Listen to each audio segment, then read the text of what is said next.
નમસ્કાર વિદ્યાર્થી મિત્રો, વર્લ્ડ ઇન બોક્સના ડિજિટલ પ્લેટફોર્મ પર હું કૃતાર્થ વાઘેલા આપ સૌને આવકારું છું. આપણે દરરોજ કરંટ અફેર્સ ભણીએ છીએ. એનો એક video lecture, recorded video lecture world in બોક્સની યુટ્યુબ ચેનલ પર અપલોડ થાય છે અને સાથે એક યોજનાનો નાનો 5 કે 7 મિનિટનો વિડીયો. હવે જે લોકો આ લેક્ચર ભણી લેશે અને સીધા સવાલો એક્ઝામમાં આવવાના છે. યોજનાઓ ક્યાંથી કરવી, તમારે એના માટે વિશેષ કાંઈ વાંચન કરવાની જરૂર નથી. તમને આ લેક્ચર તમે ભણી લેશો યોજનાનો, એની પીડીએફ પણ તમને વર્લ્ડ ઇન બોક્સની ટેલિગ્રામ ચેનલમાં મળી જશે. એટલે તમારું યોજનાનું કામ થઈ ગયું. ઉપરાંત યોજનાનું આખું પ્લેલિસ્ટ તમને આ લેક્ચરના ડિસ્ક્રિપ્શન બોક્સમાં મળી જશે. કરંટ અફેર્સનું પ્લેલિસ્ટ તમને આ લેક્ચરના ડિસ્ક્રિપ્શન બોક્સમાં મળી જશે. બરાબર. તો આજે આપણે ભણવી છે એક મહત્વની યોજના, મિષ્ટી યોજના. ખૂબ જ ઇમ્પોર્ટન્ટ ભારત સરકારની યોજના છે. તાજેતરમાં તે એના વિશેની જાહેરાત કરવામાં આવેલી.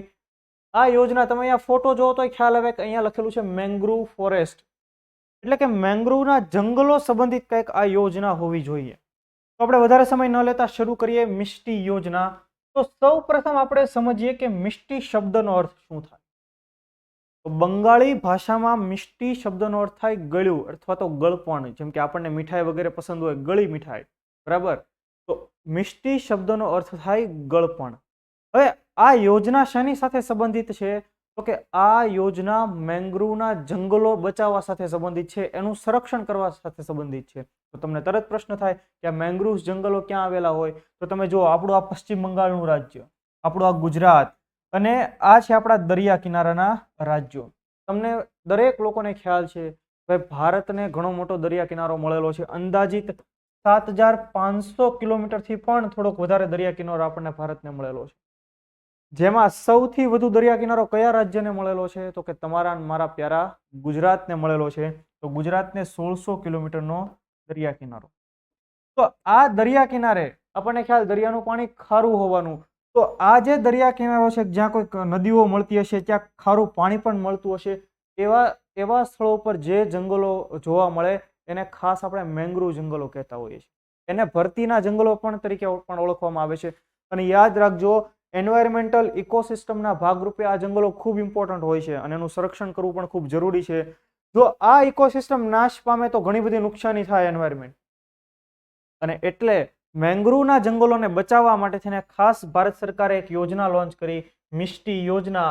જે અંગેની માહિતી કેન્દ્રીય બજેટ 2023-24ની અંદર કેન્દ્રીય નાણાં બાબતો અને કોર્પોરેટ બાબતોના મંત્રી નિર્મલા સીતારમણે આ અંગેની માહિતી આપી હતી. તમે જુઓ, મિષ્ટી એનું પૂરું નામ હવે જુઓ, મેંગ્રુવ ઇનિશિયેટિવ. આપણે જોયું, મેંગ્રુવ જંગલો વિશે વાત કરી. Mangrove initiative for shoreline habitats and tangible incomes. અને આ યોજનાનો ઉદ્દેશ્ય સમુદ્ર કાંઠે મેંગ્રોવ વૃક્ષોનું વૃક્ષારોપણ કરવાનું. તો કયા કયા ખાસ રાજ્યો? આપણું પશ્ચિમ બંગાળ, આપણું ગુજરાત, એ સિવાય આંધ્રપ્રદેશ, ઓડિશા, આંદમાન અને નિકોબાર, ગોવા, કર્ણાટક, કેરળ, મહારાષ્ટ્ર અને તમિલનાડુ. ઇન શોર્ટ, દરિયા કિનારાના રાજ્યોની અંદર ખાસ આ યોજના લાગુ થશે, કેમ કે આપણે મેંગ્રુવના જંગલો બચાવવાના છે, એનું વૃક્ષારોપણ કરવાનું છે. હવે આપણે મેંગ્રુવ વિશે વાત કરી લઈએ થોડીક. ભારતમાં મેંગ્રુવ જંગલો કેટલા છે? તો કે કુલ ભારતીય ભૌગોલિક વિસ્તારના માત્ર 0.15%, જો તમે માત્ર 0.15%, એટલે કે અંદાજિત 4,975 ચોરસ કિલોમીટર. ખૂબ ઓછો વિસ્તાર છે. પણ યાદ રાખો, એન્વાયરમેન્ટની દ્રષ્ટિએ, ઇકોસિસ્ટમની દ્રષ્ટિએ આ વિસ્તાર ખૂબ જ સેન્સિટિવ અને એનું જતન કરવું ખૂબ જરૂરી. કયા કયા વિસ્તાર? તો કે સુંદરવન ડેલ્ટા પશ્ચિમ બંગાળમાં. તમે જુઓ, આ આખો જે વિસ્તાર છે એને સુંદરવન કહેવામાં આવે છે.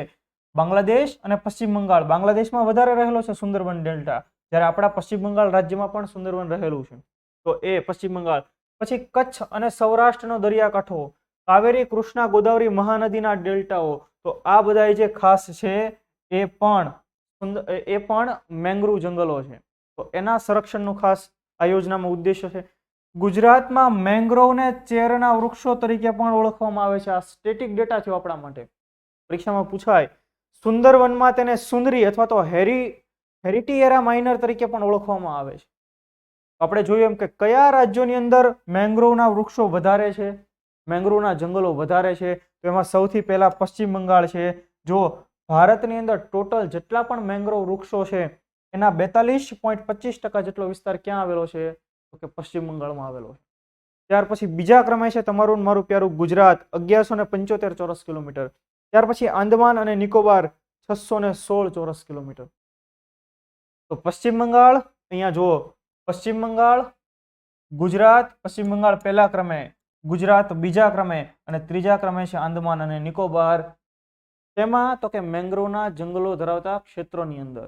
અને એટલે આ ઇકોસિસ્ટમની દ્રષ્ટિએ ખૂબ ઇમ્પોર્ટન્ટ હોવાથી તેનું સંરક્ષણ કરવું પણ ખૂબ જરૂરી છે. અને એટલા માટે ભારત સરકારે એક યોજના લોન્ચ કરી છે, મિષ્ટી યોજના. એ યોજનાની માહિતી કેન્દ્રીય બજેટની અંદર આપવામાં આવી, તાજેતરમાં જે જારી થયું એ બજેટમાં. બીજું એક ફંડ પણ છે જેને કેમ્પા ફંડ તરીકે ઓળખવામાં આવે છે, જે છે compensatory afforestation fund management and planning authority. એનું પૂરું નામ ફરીવાર આપણે જોઈ લઈએ. Compensatory afforestation fund and management and planning authority એટલે કે ક્ષતિપૂરક વનીકરણ કોષ પ્રબંધન અને આયોજન સત્તા મંડળ. તમને એમ થાય કે આવું ભારે ભરખમ ગુજરાતી અમારે કેમ યાદ રાખવાનું? તમે જોયું છે કે અત્યારે એક્ઝામની અંદર ડાયરેક્ટ ઇંગ્લિશનું સીધું ગુજરાતી પ્રાંજલ ગુજરાતી આવે છે, એટલે આપણને કન્ફ્યુઝન ન થયું કે આ ખરેખર ગુજરાતીમાં કવિ શું કહેવા માંગે છે. એટલા માટે ખાસ આપણે અહીંયા લખ્યું. ઇન શોર્ટ, આ ફંડ શેના માટે છે? તો કે દેશની અંદર વનીકરણ કરવા માટે. વનીકરણ એટલે શું ભાઈ? વૃક્ષો વાવો અને જંગલનો વિસ્તાર વધારો, એટલા માટેનું આ ખાસ ફંડ છે. તો તમને આખી આ યોજના યાદ રહી ગઈ? તો કે હા. સવાલ હવે આપણે એ ચર્ચા કરીએ કે સવાલ કેમ પૂછાય. તો તમને સવાલ પૂછાય કે તાજેતરમાં ચર્ચામાં રહેલ મિષ્ટી યોજનામાં એમનો અર્થ જણાવો. તો આપણે કહેવાનું મેંગ્રોવ, આઈનો અર્થ આવડા, આઈનો અર્થ ઇનિશિયેટિવ, એસનો અર્થ શોર લાઇન, એચ એટલે હેબિટાટ, ટી એટલે ટેન્જિબલ અને આઈ એટલે ઇન્કમ્સ. આવા સવાલો હવે પૂછાતા થયા છે, તો આપણને આવડવું જોઈએ. તો આ હતી આપણી મિષ્ટી યોજના. ફરી પાછા નેક્સ્ટ લેક્ચરમાં કોઈ નવા મુદ્દા સાથે, કોઈ નવી યોજના સાથે ભેગા થઈશું. ત્યાં સુધી જય હિન્દ, જય ભારત.